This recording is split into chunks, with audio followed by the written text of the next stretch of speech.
Guys, check it out. This evening, we are joined by the Carolina Mudcats Assistant General Manager, Eric Gardner.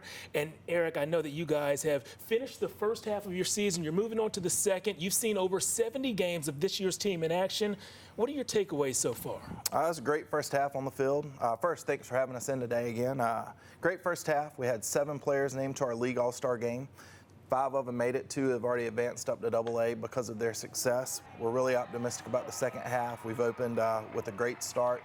Hopefully it can continue through Labor Day and maybe we're playing in the playoffs. There we go. Everyone loves playoff baseball, you know, Absolutely. Partially because we love what we see on the field, but fans just love the experience.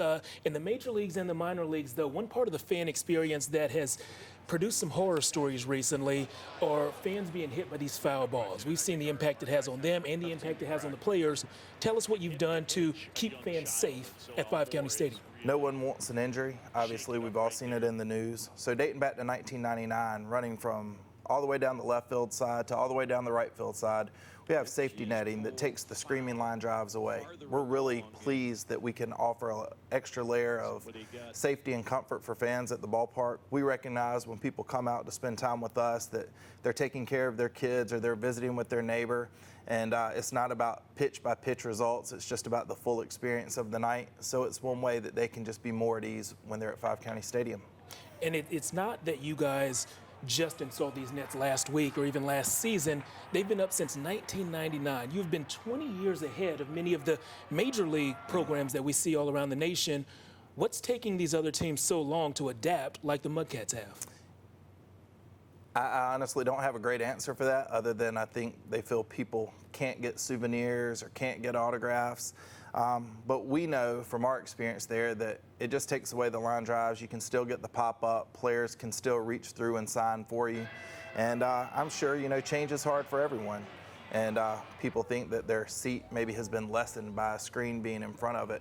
When we first put the net in, some people didn't like it, and now our field level seats are the most sought after seats.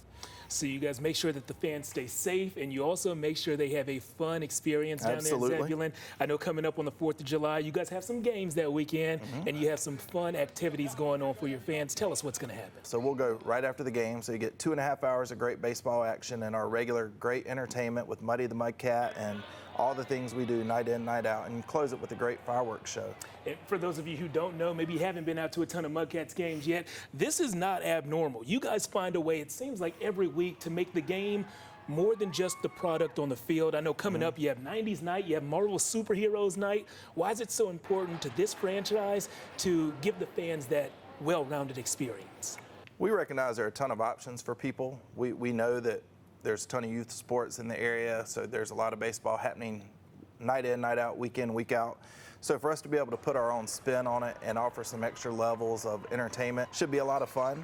The 90s night, we're real excited for people to get to pull out their favorite 90s attire, 90s hairstyles, except for people like me, to go out and just, we're going to theme the ballpark up in music and video look across the ballpark, and we're giving away a special 90s inspired Mudcats themed tank top to the first 1,200 fans through the gate that'll just be part of the night. So, you know, we want to make lifetime memories out there. We know you might not recognize if the Mudcats win or if the Mudcats lose or who hit the home run, but we think we can make lasting experiences with each family. All right, set aside one of those tank tops for me in a medium. Got to show off the guns a little bit there. Yes, sir. You guys are doing big things in the community, on the field, and they're making sure you guys stay safe and have fun at the games. Why wouldn't you go to a Mudcats game? Eric, thank you for swinging by. We'll see you next time. Thank you for having us.